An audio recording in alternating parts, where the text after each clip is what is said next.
Bien, amigos, vamos a la última parte de nuestro programa correspondiente al día de hoy. Estamos teniendo un conversatorio interesante con Fran Fuente acerca de la economía internacional, especialmente de la economía norteamericana.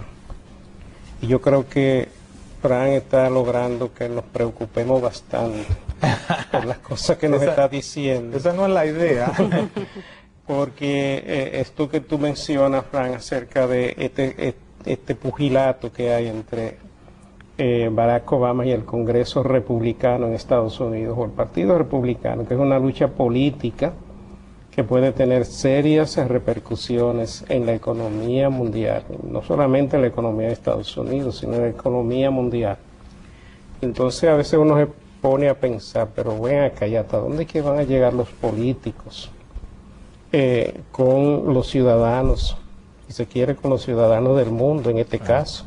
Porque el efecto que puede producirse en caso de que no haya un acuerdo es inconmensurable. O sea, uno no tiene cómo medir ese impacto, ni cómo pensarlo ni siquiera, considerando que estamos hablando de la primera economía del mundo. Todavía la primera. Claro. Entonces, la verdad que es un tema muy preocupante.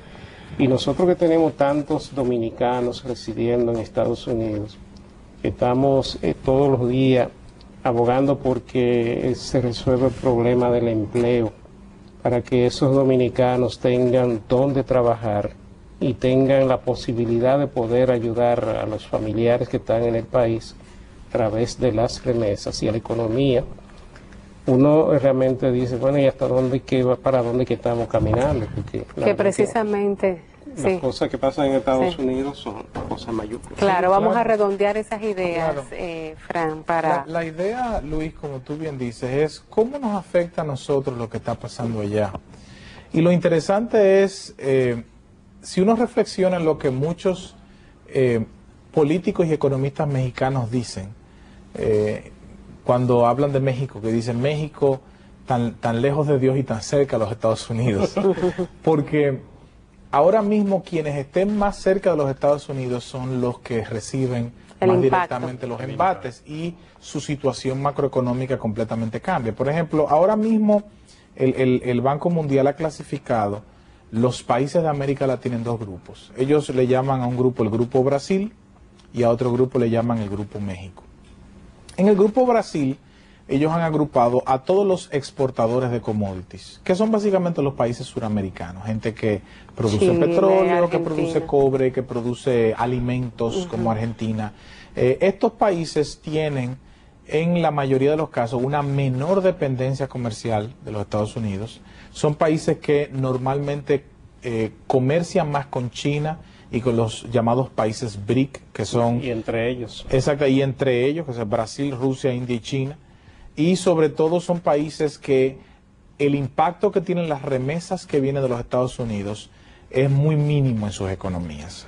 Esos son los países que están enfrentando problemas diferentes a los que se le llama el Grupo México, que son países importadores de commodities como nosotros, países que tienen una gran dependencia comercial de los Estados Unidos como nosotros, países que tienen poco comercio con China y los países como Rusia y la India como nosotros, y sobre todo países que las remesas tienen un porcentaje importante de sus ingresos de divisas como nosotros. En México hace unos años eran unos 96.000 millones. Estamos hablando de palabras mayores. O sea, el PIB dominicano son 50. Imagínese usted, la mitad del PIB dominicano se reciben en remesas. Pero esos países del Grupo Brasil, como los clasifica el Banco Mundial, estaban recibiendo mucho flujo de capitales. Porque como eran países que tenían una situación mucho más, digamos, holgada, mucho más estable, esos países estaban recibiendo mucho flujo de capital y lo que se estaba experimentando en esa economía es una apreciación de la tasa de cambio y un crecimiento tan acelerado que había empezado a generar que los bancos centrales aumentaran las tasas de interés de política monetaria para que el crédito dejara de crecer y la economía se enfriara. En ese grupo, el país que, a pesar de estar dentro del grupo por sus características, no está experimentando lo mismo es Venezuela. Venezuela es... Ahí se rompen todos exactamente, los... Venezuela ahí entonces es un país que está experimentando, a pesar de que tiene las características del Grupo Brasil, todo lo contrario a lo que está pasando ahí. Por la situación política y por otros problemas internos. Hay mucha salida de capitales. Entonces, en el Grupo de México, lo interesante es que nosotros, República Dominicana, tenemos todas las características de ese grupo. Somos importadores de commodities, dependemos de Estados Unidos, no comerciamos mucho con China y con la India y sobre todo las remesas son importantes para nosotros. Pero nosotros somos el outlier, somos el país que no está recibiendo los mismos efectos macroeconómicos de esa situación, de la misma manera como Venezuela lo es para el otro grupo. ¿Por qué? Porque contrario a lo que está pasando con esos países, la tasa el crecimiento en esos países es bajo, ¿no? El crédito está bastante lento, no está fluyendo y las presiones inflacionarias no son tan fuertes. Entonces, en República Dominicana el crecimiento es alto porque nosotros tuvimos una recuperación bastante fuerte en el 2010, crecimos 7,8. La tasa de cambio, contrario a lo que está pasando en estos países, se ha ido depreciando de manera paulatina. Gradual. En este año, por ejemplo, hemos tenido una depreciación de 1.4, 1.5% de la tasa de cambio y el año pasado fue de alrededor de 3.4, 3.5%. O sea, muy estamos moderado. hablando de una adecuación gradual porque hemos seguido recibiendo flujo de capital. Y eso beneficia a la competitividad de nuestros sectores generadores. Pero entonces ahí donde va el problema o donde va la explicación. Mientras todos estos países del Grupo México, que incluye prácticamente Centroamérica, ¿no? El Salvador, Guatemala, Honduras, Nicaragua y México, la República Dominicana no está haciendo las mismas o tomando las mismas medidas de política, porque ellos no están aumentando tasas de interés porque no están creciendo. República Dominicana sí ha tenido que aumentar tasas de interés de política, porque no solo estamos creciendo, sino que el crédito está creciendo a 17% interanual en la República Dominicana.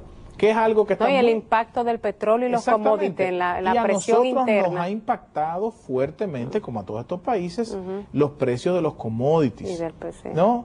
Y eso ha hecho que el Banco Central, en las últimas 2 reuniones de política monetaria, aumente su tasa de interés. Yo sé, porque la gente se lo dice a uno, de que a la gente no le gusta el tema de que le aumenten la tasa de interés. A nadie le gusta. Porque ellos entienden de que eso incide inmediatamente en su presupuesto porque te aumentan los bancos, las tasas de interés de los préstamos y eso inmediatamente incide, ¿no?, en la dinámica económica. Pero lo que sucede y por qué el Banco Central aumenta tasas de interés. Antes, cuando nosotros hacíamos política monetaria, lo único que teníamos que hacer era perseguir un objetivo de un agregado monetario, es decir, dependiendo de la cantidad de dinero que la economía necesite, eso le damos a la economía y no le damos más para tratar de amortiguar el efecto que se pueda tener en la inflación.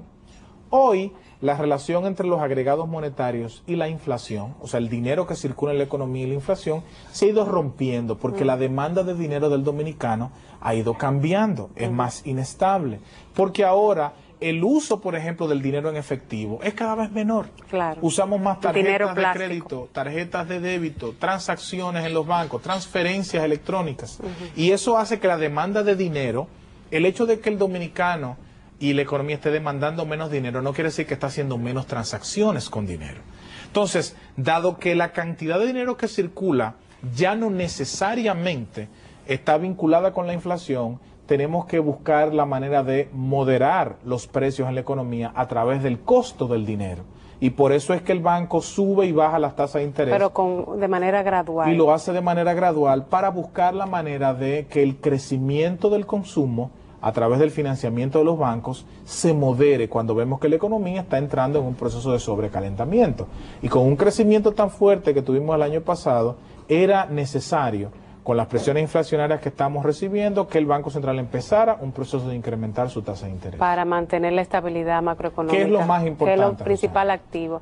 Y algo interesante, ya estamos casi despidiendo el programa, Fran, y es que nunca se ha pensado, y esas han sido las declaraciones del gobernador, que se van a llegar a los niveles de restricción de la política monetaria. Y eso es bueno que quede en el ánimo de...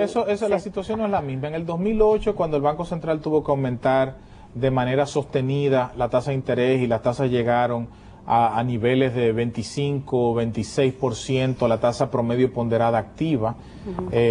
Eran otras condiciones, externas e internas. Ahora mismo nosotros no estamos previendo que eso va a suceder. No. Y eso es bueno que quede en el ánimo. La razón por la cual eso no va a suceder es precisamente porque la política monetaria ha sido previsora. Claro. Exacto. Sí, se han tomado medidas oportunas. Se han tomado a tiempo las medidas correspondientes para evitar que se pueda dar una situación de esa naturaleza. Claro, es que si la política monetaria que trabaja con tasa de interés tiene siempre que mirar hacia adelante. Así es. Nosotros tenemos que prever lo que va a suceder y tomar las decisiones con tiempo para poder ver los resultados, 1 y a veces hasta 2 trimestres en el futuro. Por el rezago. Y ese ha sido el éxito de la política monetaria, porque cuando ha tenido que subirse la tasa se ha subido y cuando ha tenido que bajarse se ha bajado. Así es. Dependiendo de cómo anda el comportamiento de la economía. Los determinantes de la inflación. De la economía.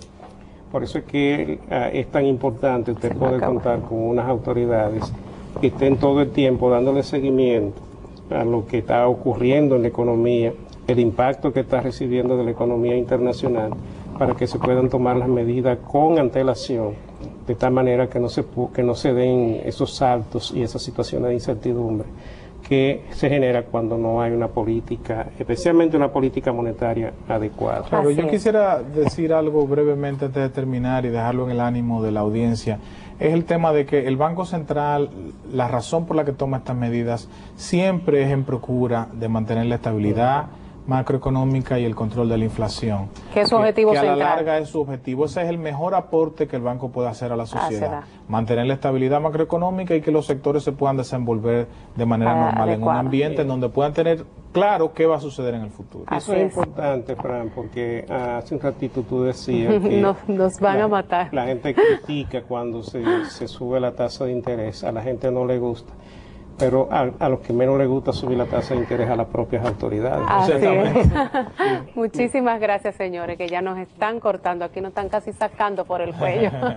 Gracias, Fran, como siempre, súper interesante. Y gracias a ustedes, amigos, por habernos acompañado. Nos vemos en el próximo programa.